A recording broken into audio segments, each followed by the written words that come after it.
Grand Lille TV, l'info en continu. L'actualité sur Grand Lille TV, c'est tout de suite. En tout cas, c'est l'heure du flash. 7 minutes pour vous informer, suivi des prévisions météo. Bienvenue si vous nous rejoignez. L'actualité de ce mardi 14 novembre, marquée par la visite d'Emmanuel Macron dans la métropole lilloise. Hier soir, il a été accueilli par Guillaume Delbarre, le maire de Roubaix, pour une visite de la condition publique. Et puis ce matin, après un petit déjeuner dans le quartier de la Bourgogne, à Tourcoing, le président de la République a visité les locaux de la société de jeux vidéo Ankama. Il a prononcé son discours à la pleine image, discours sur la politique de la ville. Emmanuel Macron a confirmé la fin des contrats aidés et a annoncé la mise en place des emplois francs qui prévoient des primes aux entreprises qui embauchent les habitants issus des quartiers sensibles des zones prioritaires. Je propose d'écouter Emmanuel Macron au sujet de la fin des contrats aidés. Un contrat aidé, ça n'est pas la bonne solution quand il n'y a pas une formation à la clé qui permet de trouver un emploi. Qui veut un contrat aidé? Que ceux qui les défendent les prennent. Ils n'en voudraient pas pour eux-mêmes. Ils ne veulent pas un contrat d'1 an où on tremble à la fin de chaque année pour savoir si on nous le redonnera, où il n'y a pas de qualification à la fin du contrat aidé, enfin, et que tous ceux qui, la main sur le cœur, se font les grands défenseurs des quartiers les plus en difficulté, viennent m'expliquer que les contrats aidés, c'est la solution dont on a toujours rêvé. Mais qu'ils les prennent, les contrats aidés, ils n'en voudraient pas pour eux-mêmes.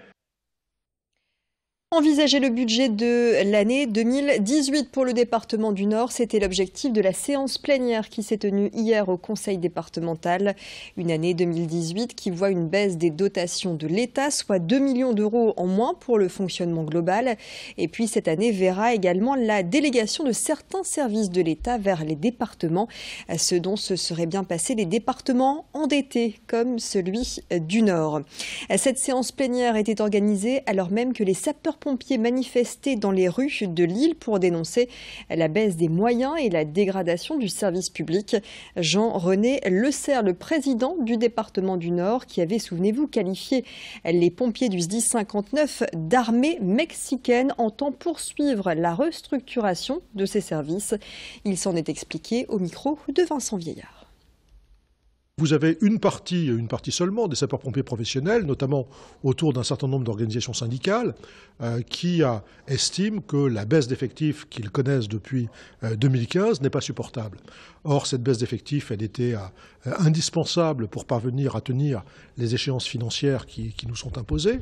Il va de soi que l'époque où on pouvait envoyer 3 ambulances et un camion-pompe quand il y avait une personne en état d'ébriété sur la voie publique, cette époque est révolue.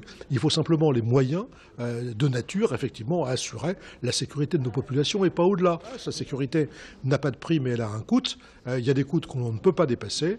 Donc je ne négocierai jamais avec la sécurité des populations, mais je crois qu'on peut très bien conforter à la fois la sécurité des populations, la sérénité des sapeurs-pompiers et l'efficacité du service public.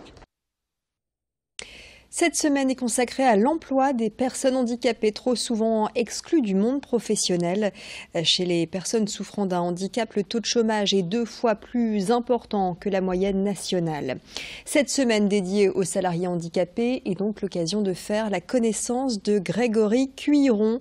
Ce cuisinier atteint d'une malformation au bras s'est fait connaître du grand public grâce à l'émission Top Chef.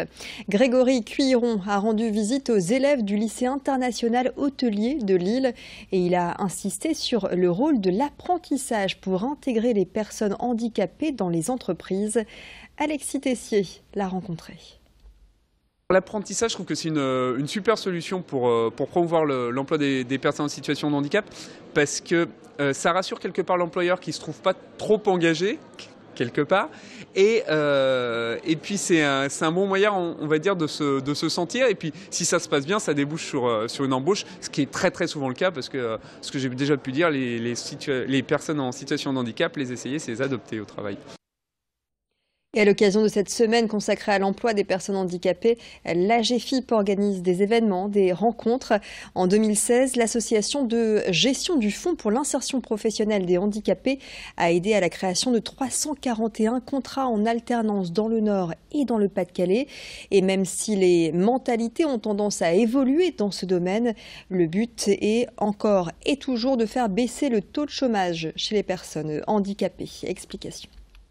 Pour les personnes en situation de handicap, le taux de chômage est le double que pour le reste de la population, que ce sont des publics qui ont une moyenne d'âge plus élevée et que ce sont des publics qui, en moyenne, ont un niveau de formation là aussi bien moins élevé. Donc l'effort qui reste à consentir et à consacrer à cette thématique est assez conséquent, mais il n'en demeure pas moins qu'un certain nombre d'initiatives, d'engagements, d'entreprises, de personnes, d'acteurs de la formation professionnelle ou de structures d'accompagnement dans le service public de l'emploi nécessitent aussi que l'on montre un peu ce que sont les résultats obtenus par ces différents acteurs. Allez, une idée de sortie, pourquoi pas. Ces jeux se sont beaucoup développés ces 2 dernières années. Les escape games consistent à résoudre des énigmes en groupe à la manière d'un Cluedo géant. Et bien voici un escape game atypique, Missio Game, c'est son nom. Et il a pris place dans l'ancienne maison diocésaine de Merville. Sa particularité, résoudre des énigmes en rapport avec la religion chrétienne. Objectif, jouer en ne perdant pas de vue la foi. L'intrigue s'articule autour d'une salle mystérieusement vide depuis 1970. Les visiteurs devront découvrir pourquoi elle reste inoccupée. Écoutez ces explications recueillies sur place à Merville par Alexis Tessier. C'est vraiment un des travaux de réflexion collective. Il y a des énigmes qui sont des énigmes de culture, où il faut connaître certaines choses de la foi ou de la société pour pouvoir y répondre. Et il y a surtout des énigmes où il faut être capable de décrypter des messages cachés dans des livres, dans des tableaux, au plafond, sur le sol, et réussir ensemble, avec une intelligence collective, à trouver la réponse au mystère qui est pourquoi une partie de cette bâtisse a été désertée en 1970. Voilà, on nous a dit que c'est parce qu'on regroupait les séminaires à Lille, mais la réponse n'est pas du tout ça. Il faut être capable de trouver le mystère qui a conduit à la désertion de cette salle. Voilà, c'est la fin de cette édition locale. Merci à vous tous de l'avoir suivi.